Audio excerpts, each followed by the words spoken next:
घग्गर।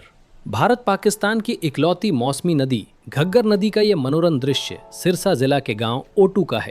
कल कल बहता पानी अपने मवेशियों लेकर जाता हुआ एक गडरिया। घग्गर नदी भारत से लेकर पाकिस्तान तक बहती है। कभी ये जीवनदायिनी तो कभी संकटदायिनी बन जाती है। इसको लेकर कई कहानियां हैं। एक मिथक है, पहले यहाँ पर सरस्वती नदी थी। दरअसल नदियों का देश है भारत। नदियों की अपनी कहानियां हैं। ये कहानियां रोचक हैं, रहस्यमय हैं। नदियां हमारी सभ्यता की वाहक हैं। हरियाणा में भी एक नदी है घग्गर। ये एक बरसाती नाला है, मौसमी नदी है। हिमाचल से होकर पंजाब, हरियाणा, राजस्थान से होते हुए पाकिस्तान तक बहती है। भारत पाकिस्तान की इकलौती मौसमी नदी है। रहस्यों से भरी है इसकी कहानी। पंजाब हरियाणा में इस एनाली कहते हैं। राजस्थान के बाद इसे हाकरा के नाम से जाना जाता है। आज के इस वीडियो में आपको बताएंगे घग्गर नदी की पूरी कहानी। हिमाचल, पंजाब, हरियाणा, राजस्थान से होते हुए ये नदी पाकिस्तान तक बहती है। मॉनसून में नदी उफान पर आती है तो बाढ़ लाती है। घग्गर नदी भारत और पाकिस्तान की इकलौती मौसमी नदी है। ये एक तरह से बरसाती नाला है। हिमाचल प्रदेश के सिरमौर के पहाड़ी इलाके से इसका उद्गम है। शिवालिक पहाड़ियों से ये नदी कालका से हरियाणा में प्रवेश करती है।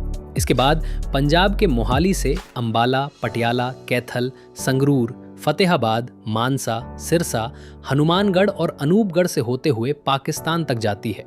करीब 320 किलोमीटर लंबी घग्गर नदी की समुद्र तल से ऊंचाई 1970 मीटर है। इस नदी के साथ भी कई कहानियां जुड़ी हैं। लुप्त हो गई सरस्वती नदी से इसे जोड़ा जाता है। सरस्वती नदी पर चल रहे शोध को देखें तो घग्गर के प्रवाह वाले स्थानों पर ही कभी सरस्वती नदी बहती थी। एक दंत कथा के अनुसार 10,000 साल पहले हिमयुग के खत्म होने पर हिमानियों से ग्लेशियर पिघलने के बाद सरस्वती नदी लुप्त हो गई थी। ऋग्वेद तथा अन्य पौराणिक वैदिक ग्रंथों में दिए सरस्वती नदी के संदर्भों के आधार पर वैज्ञानिकों का मानना है कि घग्गर हकरा नदी प्राचीन वैदिक सरस्वती नदी की एक मुख्य सहायक नदी थी। ये सहायक नदी 5000 से 3000 ईसा पूर्व पूरे प्रवाह से बहती थी। उस समय सतलुज तथा यमुना की कुछ धाराएं सरस्वती नदी में आकर मिलती थीं।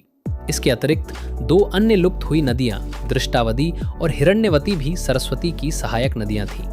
लगभग 1900 ईसा पूर्व तक भूगर्भीय बदलाव की वजह से यमुना, सतलुज ने अपना रास्ता बदल दिया तथा दृष्टावती नदी के 2600 ईसा पूर्व सूख जाने के कारण सरस्वती नदी भी लुप्त हो गई।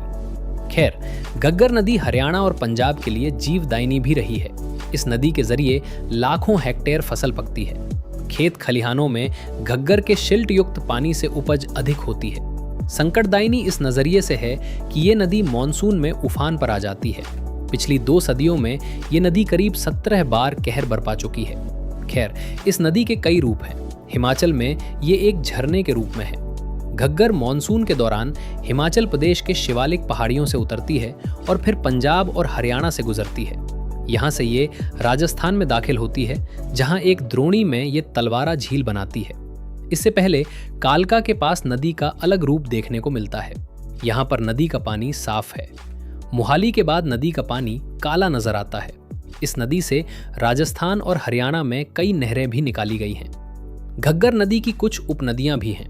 हरियाणा के अंबाला जिले के छोटी पहाड़ियों वाले इलाके से सरस्वती नदी आती है, जिसका नाम सरस्वती के नाम का बिगड़ा रूप है।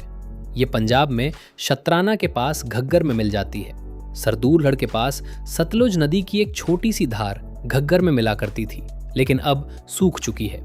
इसी तरह चौतंग नदी सूरतगढ़ के पास घग्गर से मिलती है। घग्गर नदी की चौड़ाई देखकर लगता है कि ये नदी कभी बहुत ज्यादा बड़ी रही होगी। संभव है कि ये लगभग 10,000 साल पहले पिछले हिमयुग के खत्म होने पर हिमालय की कुछ बड़ी हिमानियों ग्लेशियर पिघलने से हुआ हो। संभव है कि उन दिनों में ये आगे तक जाकर कच्छ के रण में खाली होती हो। समय के साथ इस नदी को पानी देने वाली उपनदियां सिंधु नदी और यमुना नदी को में पानी देने लगी, जिससे घग्गर सूखने लगी। आज इस सुंदर नदी का मुंह जहीराला भी हो गया है।